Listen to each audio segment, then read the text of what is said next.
Are ghosts real? Upon the field where shadows creep, a knight arose from dreams so deep. With steel in hand and heart of stone, he faced the fire, he stood alone. Oh, brave knight with courage high, you faced the beast beneath the sky. The dragon roared, the heavens cry, but still you fought, you never died. And welcome to another episode of Are Ghosts Real with me, Kareen. So today I am extremely excited. Today I am in Sheriff Hutton, which is a place that is associated with Richard III. Because it is a place where it was thought for quite some time. Edward of Middleham, which was his son, was buried in the church, which is literally just there, but you can't see it because there's a bush in the way. And basically, for ages, it is thought that this tomb of a child is Edward of Middleham. Now, I am not convinced it is him, to be honest. I think if you look at the tomb, which I will show you, because it is open, I did check. But by the time I finish this segment, maybe it won't be. We'll see. What was I saying? Hang on. No, we're back. So the reason why I don't think it personally is firstly, if you look at the sculpture on top of the tomb, it's the wrong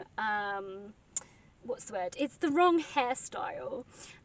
So back in the day, boys obviously didn't have hair like this, so I don't know why I'm doing that, but boys would have sort of in the time of Warwick, who was the kingmaker, and they would have like this cropped hairstyle, and that's what is on this tomb. However, more in Richard's reign, it was that sort of short hairstyle to the shoulders, which is obviously synonymous with Richard himself, and was very popular at the time with men in general and boys.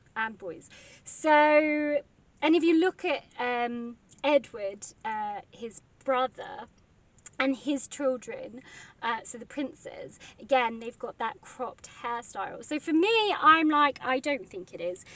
But I do think it is potentially one of the Neville family. And the Nevilles did own Sheriff Hutton Castle, which as I drove in, I could see it. And it is fantastic. Oh my gosh, the sun was like silhouetted right behind it. I nearly crashed the car. Thankfully, I didn't crash the car and we're all right. That would not be good because this is a new car. How did you crash it? Well, I just, how would I explain that one? Anyway, enough of me prattling on. I'm going to go into the church first, and then I'm going to go to the castle. The only thing is I can't get into the castle because the castle is actually on private land, so I can't get in. But I will walk sort of round a bit and try and get as close as possible. I kind of looked up the routes online, but you know, my directional skills are terrible, so we'll see where I end up. Anyway, let's get into this. And don't forget, if you really do enjoy it, please don't forget to like and subscribe for me. And I will see you guys at the end. Let's go. So this is just a brief history of Sheriff Hutton, St. Helens, and the Holy Cross Church. Now, if you don't want to listen to this, you can just skip this part. and then go on to the investigation. I don't mind. I know history is not everyone's cup of tea, so do what you want to do. But for those of you who are interested, then this church is actually from the 12th century, and it dates back to the 1100s. The date actually coincides with the first building of the castle, which was a Norman Motte and Bailey castle by the Bulmer family. And the remaining earthworks of the castle are actually next to the churchyard. And you can see them, the bit where I'm going to be at the end of this video, you will see them behind me or next to me, as I think I do pan the thing round, the camera round. So I'll show you, I'll point it out anyway, so you'll know. But anyway, it was an original, an aisleless building with a western tower, and then it was enlarged in the 13th century, where a present west door was then added and a north chapel was then also added.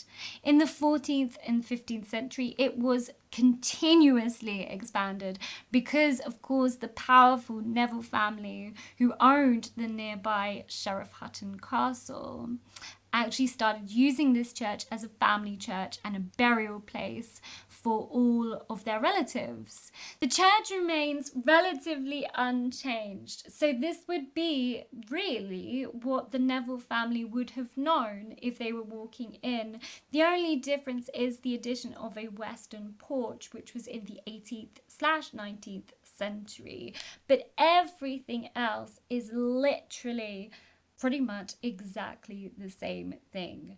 So then the north aisle actually contains 2 effigies, but they are Sir Edmund Thwing.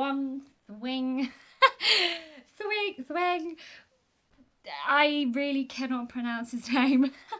And then, of course, the famous, very famous Edward of Middleham. Although, as I said, I'm not sure if it actually is him. I could be wrong. I'm open to being wrong, but I personally think maybe he was buried elsewhere, perhaps more in Middleham, which is not that far away, to be honest. So yeah, but the window is still around. So the window is from the 17th century of the Neville family arms, and that is still visible, which I point out. And then in addition as well is the sun in splendour, used by the House of York in the 15th century window, which again I point out, and that is amazing that that still exists. The rest of it is kind of gone, but that still exists, and that is amazing. So that's pretty much it, really. I mean, there is a lot more to the history, but I don't want to bog you all down with history. So that's kind of the main bit of history there. So let's get into the video. Wow. It's a Tudor. I think that's the Tudor phase. I actually don't know. So this is St. Helen and the Holy Cross Church. Wow. It's a Tudor. I think that's the Tudor phase. I actually don't know. So this is St. Helen and the Holy Cross Church. Wow. It's a Tudor. I think that's the Tudor phase. I actually don't know. So this is St. Helen and the Holy Cross Church. Now I have no hands, so I have no idea how I'm going to actually open this door. Oh, no, it's fine. Oh, no, it's not, because there's a step. I nearly just stabbed it. Crikey. Wow, this is amazing. Oh my gosh, this church is actually amazing. And I'm losing my glasses. I'm trying to shut the door with no hands. Oh, there we go. Sorry, I was putting you guys everywhere. This is amazing. Wow. energy. This is incredible. Oh my gosh. Wow. Wow. I can't believe I'm here. Honestly, look at that ceiling. Look at that. I need to get a bit closer so I can show you the stained glass window. Oh wow, look at the stained glass. Look at that window. Oh, this is actually amazing. I have to say, please forgive me, I'm kind of a bit speechless. I mean, I've seen many churches I've seen a lot of churches, but I don't know, it has a feel to it. I can tell you that now. Certainly has a feel. I'm like, wow. What is that? Oh, okay, it's a thingy. Remember those people who fought in the war. Wow, least we forget. This is a 15th century paraclose screen. That's amazing. 1622 pew woodwork moved from Sheriff Hutton Hall and installed here in 1754. Wow. Oh wow. I mean, look at that.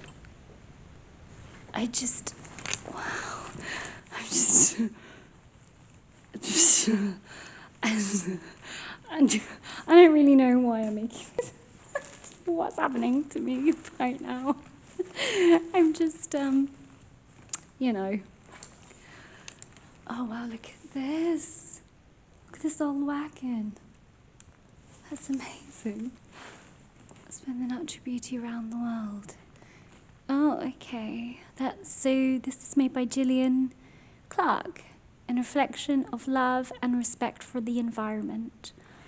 Ah, that's pretty. Wow. And what's this? So this is a Saxon grave cover.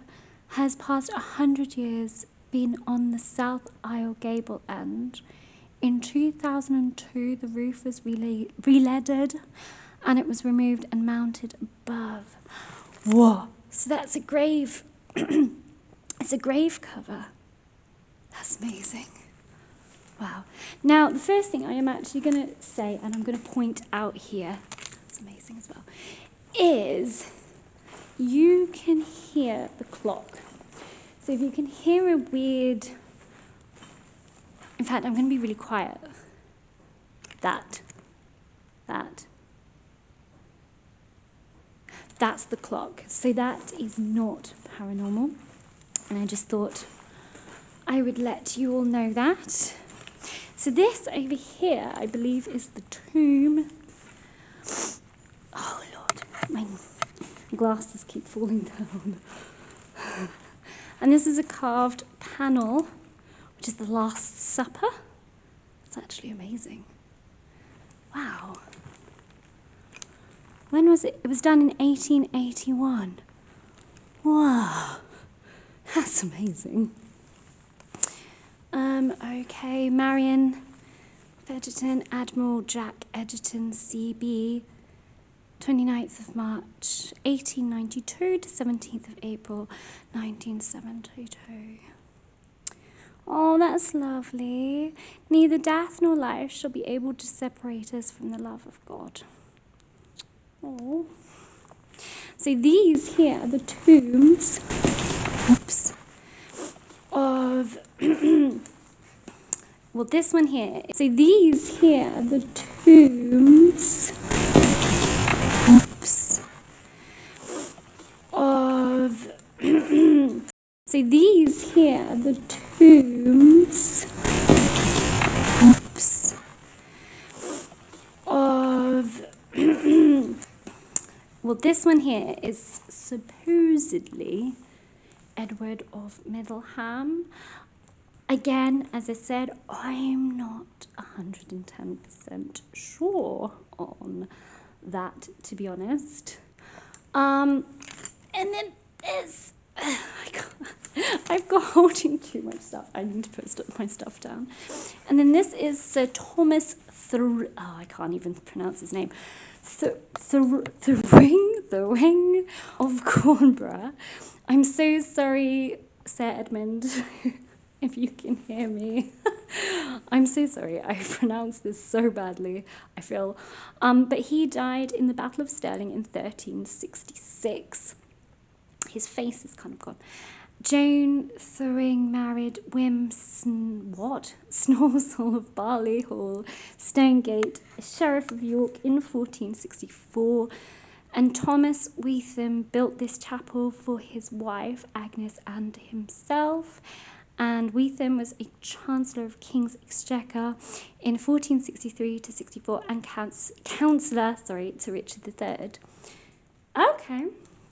I have to say I did not know that.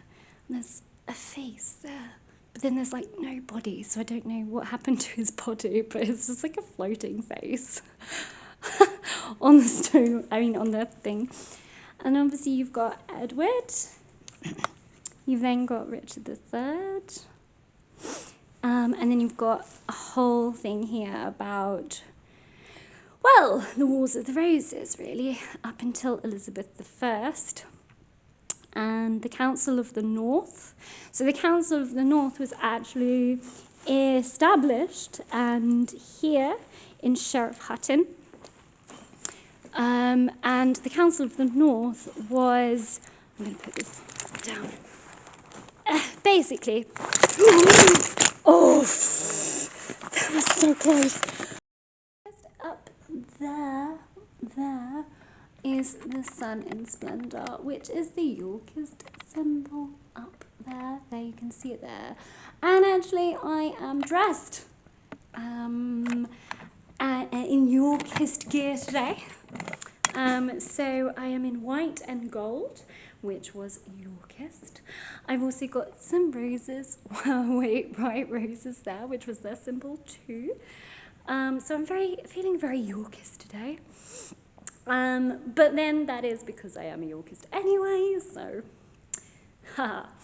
And I also have bought on my coat, I have bought my Yorkist, wherever it is, Sun in Splendour brooch, which is there as well.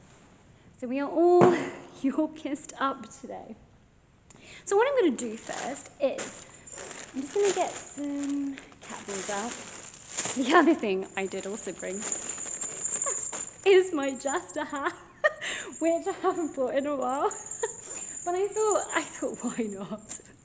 Also as well, I thought maybe if Edward of Middleham is here, he might want some entertainment, I don't know. And sometimes I do act a bit foolish. So, okay, I thought, why not bring it?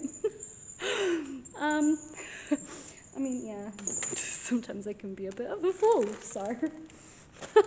It's actually funny story. Funny story. Completely off topic. Well, no, it's not actually. So, the other day, I was using Copilot to create some stuff, and then I just thought to myself, well, I'll put in a description of myself, because I wanted to do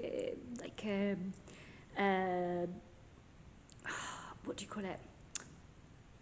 Not a template. I don't know. I wanted to do, a thumbnail. That's it, a thumbnail. I wanted to do a thumbnail. So I thought I'll put in a little bit about me and see if it comes up with like a picture.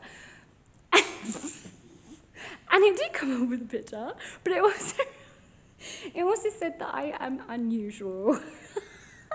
And I was like, oh, I'm not sure whether that's a compliment or not. But it cracked me up. So yeah, being a fool probably, or a jester would be probably my job, to be honest. That would probably be, yeah. Fine with that one. So, Martin, I'm so sorry if you are also here. I might be taking over your job. So I'm putting some cat balls out. These are brand new cat balls. They're still in the packaging, see. I had to buy more because I keep losing my cat balls everywhere. I don't know, they keep disappearing. I mean, am I feeling anything? That is a really good question. Am I feeling anything? I'm feeling cold, and my lips have gone purple, which is standard.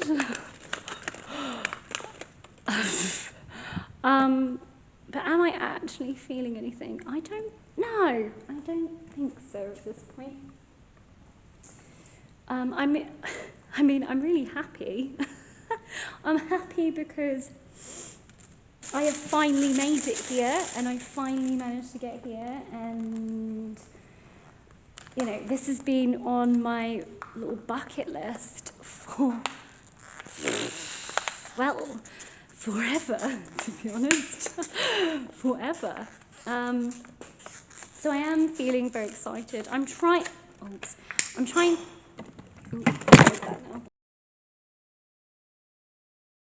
Right, so this is the end of part 1.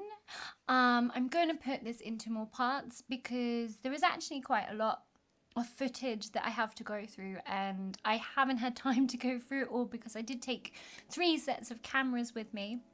So that's 3 sets of footage that I need to go through. But interestingly, that I don't know whether you heard it, so I don't want to give it away, but the EVP right at the very, very beginning, which I'm hoping you've heard, that was really interesting because obviously I never heard anything at the time, but it was really loud. I didn't even have to have my headphones on when I was listening back.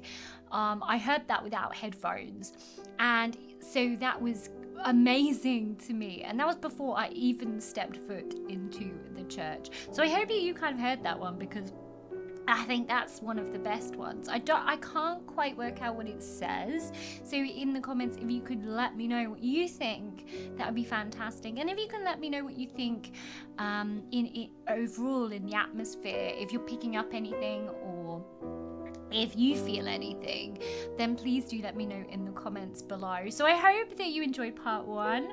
Part 2 is going to come next week, and I'm very excited to show you that because I've got a lot of footage to go through. So I'm kind of, if I've already caught at least one EVP that I definitely know about, and a few others that are potentially there, then, well, who knows what else is going to be on my camera, right? And I'm very excited to find this out. It's just unfortunate people actually did walk in at this point, which is why I had to stop. But anyway, enough of me prattling on. I hope that you have a fantastic weekend. Don't forget to press that subscribe button for me, and also leave me a like and leave me a comment because it helps out the algorithm. But again, you do not have to. You are not signed up to anything, so you do not have to do any of that if you do not want to. But I hope that you have a fantastic week and weekend, and I shall see you next time for another episode of Are Ghosts Real with me, Kareen.